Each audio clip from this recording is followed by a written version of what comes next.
Bonjour à toutes et tous, bienvenue au Jardin du Dauphiné pour une nouvelle vidéo consacrée au Yucca rigida.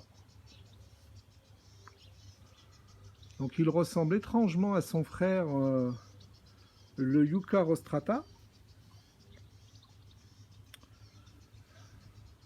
Même caractéristique, un stipe surmonté d'une couronne. Alors la différence principale, elle se situe au niveau des feuilles. Donc celles-ci sur le rigida sont beaucoup plus larges et beaucoup plus rigides. Elles sont surmontées d'une belle épine. Alors celui-ci, c'est vraiment, on a vraiment un risque de blessure. Hein. Faut vraiment être vigilant quand on tourne autour. Parce qu'avec les épines, là, vous pouvez vraiment vous planter avec, hein, vous piquer. Hein. Qui s'y frotte s'y pique. Sinon, au niveau de la plantation, ben, comme tous les yuccas, hein, il faut qu'il y ait un sol qui soit vraiment bien drainé. Alors j'en possède plusieurs du yucca et je procède de la même manière pour toutes ces variétés. Donc je vais vous répéter cela, un mélange de 60% de gravier ou de gravillon, 20% de sable et 20% de terre de jardin.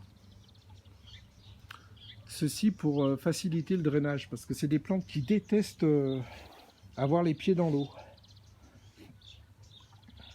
Donc celui-ci a été planté il y a 3 ans de cela, il a une croissance qui est un petit peu moins importante que les Yucca rostrata.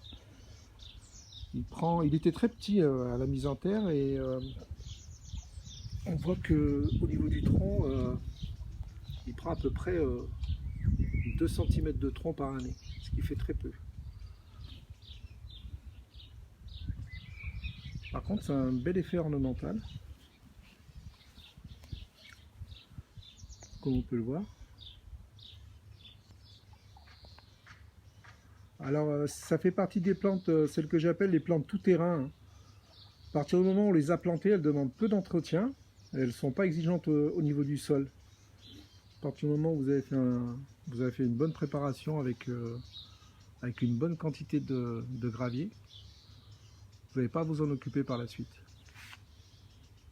Vous aurez simplement à tailler, à couper les feuilles qui vont arriver à sécher chaque année. Vous les coupez à ras du tronc. D'autres se développeront et ainsi de suite.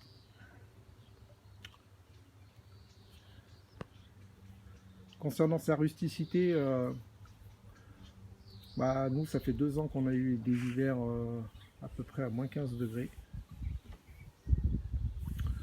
Donc aucun souci sur les températures minimales.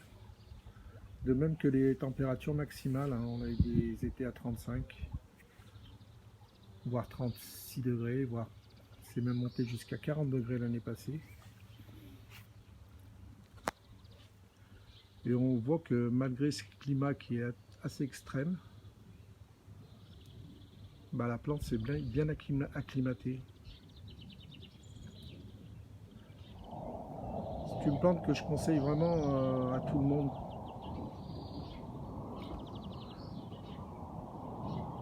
De par sa rusticité et également sa facilité d'entretien. Bien écoutez, j'espère que cette vidéo vous a plu. Je vous dis à très bientôt.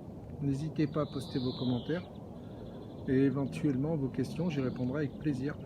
Bye bye.